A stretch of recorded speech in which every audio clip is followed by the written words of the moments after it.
پہلی بات تو یہ ہے کہ اس دنیا میں عمل اور جد و جہد اور محنت اس کے بغیر کچھ نہیں ہوگا۔ اس کے ساتھ ہی جوڑ لیجئے محض دعاؤں سے کچھ نہیں ہوگا۔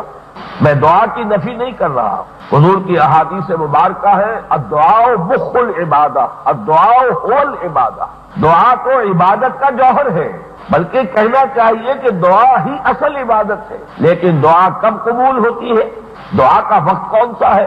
جب جو کچھ انسان کے بس میں ہو کر گزرے، پھر اللہ سے دعا کرے۔ وہ جو اقبال نے کہا تھا کہ ہاتھ پر ہاتھ دھرے منتظر فردہ ہو، ہاتھ پر ہاتھ دھرے منتظر فردہ رہے اور دعا کرتا رہے، وہ دعا منہ پر دے ماری جاتی، جیسے کہ ہماری دعائیں منہ پر دے کر ماری گئی۔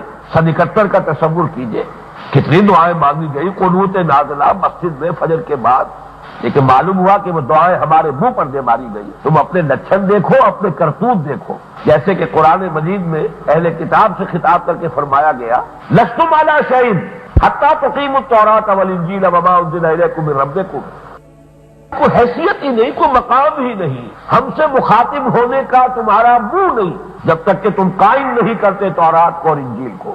ہم نے پاکستان میں قرآن کو قائم کیا ہوتا، پھر اللہ سے دعائیں کرتے تو وہ ایک ایک دعا قبول ہوتی، لیکن جبکہ ہمارا طرز عمل اس کے برعکس تھا، وہ دعائیں ہمارے منہ پر دے ماری گئی۔ اور قرآن مجید نے صاف کہا اللہ کی نصرت کے دروازے بند نہیں ہیں، فضائے بدر پیدا کر، فرشتے تیری نصرت کو اتر سکتے ہیں گردوں سے قطار اندر قطار اب بھی، لیکن اللہ کا قاعدہ ہے ان تنصروا اللہ ینصرکم ویثبت اقدامکم، اگر تم اللہ کی مدد کرو گے تو اللہ تمہاری مدد کرے گا۔ یہ معاملہ یک طرفہ نہیں چل سکتا۔